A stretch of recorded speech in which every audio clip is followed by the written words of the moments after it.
It must be rough knowing your girlfriend has merged with an eldritch abomination that dwells beyond the normal constraints of space and time. Simon and Betty had a rough end to their relationship.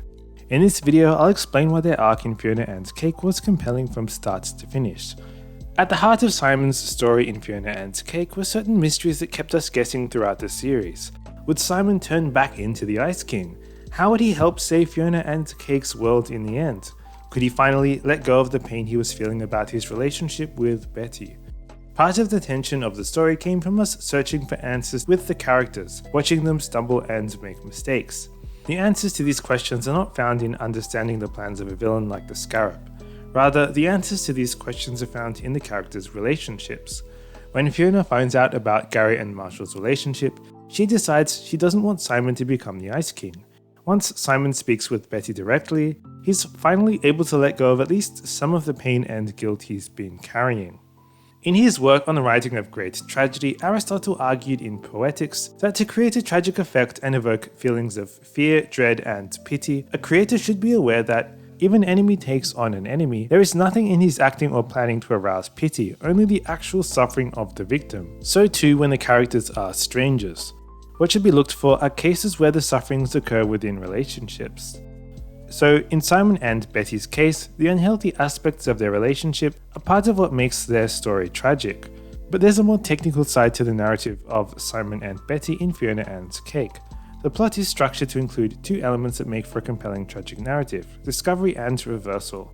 I'll use Aristotle's work Poetics as my main reference and look at things primarily from Simon's perspective. In Aristotle's view, a good tragedy has discovery or reversal, preferably both, and both techniques are put to good use in Fionna and Cake.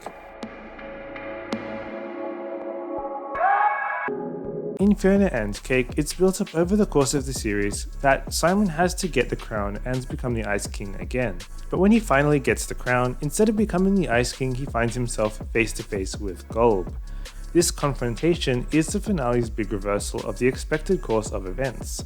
And Simon, expecting to make Fiona's world magical by turning into the Ice King, is instead able to finally get the world out of his head and give Fiona's people control of their own world. It turns out a return to an entirely magical world wouldn't have been for the best anyway.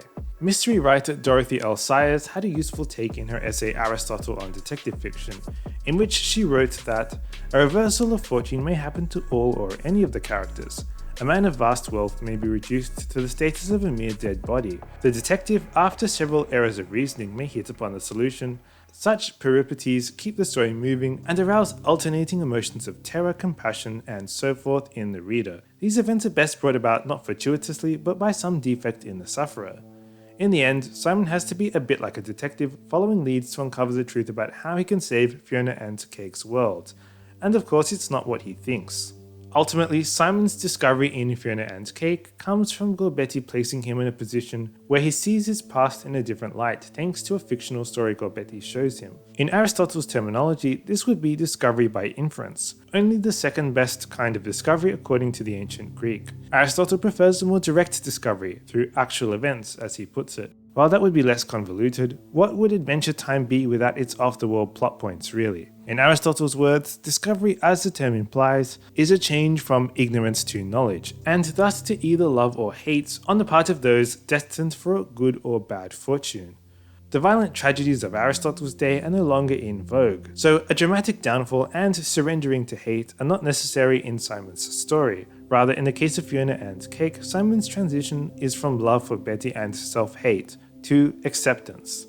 Simon's fixation on Betty and her fate as a new incarnation of Golb sets the stage for Betty's key role in the resolution of his character arc. Perhaps this could have been integrated a bit better. It seems Simon's story when he told Fionna all about Betty abandoning her plans to be with him was included to make the ending more cohesive. Dropping all of this in episode 8 towards the end was arguably a bit clunky, but I'm quibbling here. In the end, it did the job and made for a satisfying finale, to me at least. Way back in my analysis of episodes 1 and 2, I suggested that Simon's character flaw is that he defines himself based on his relationships with others. This held up in the finale, but Simon's desire for a purpose also seemed to hold him back. Simon's purpose as an antiquarian drove him to sweep Betty up in his adventures, while her own personal goals were playing second fiddle, as it were.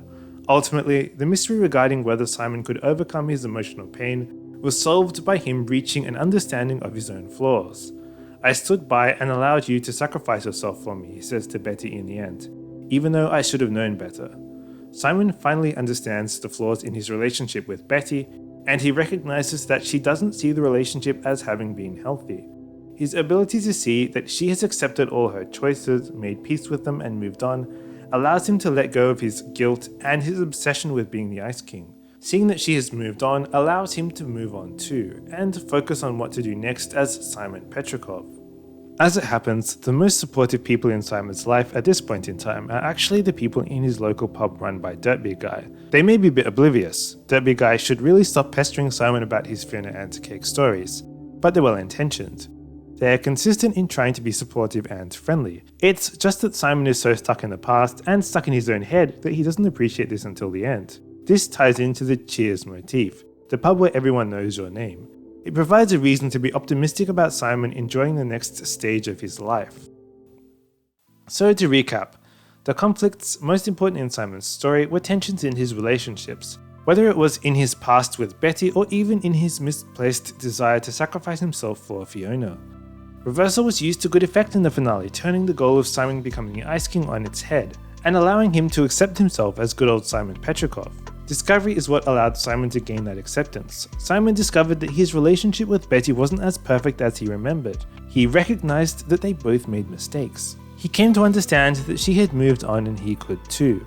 Finally, Simon was able to let go of his fixation on relationships and accept that he has value as he is now.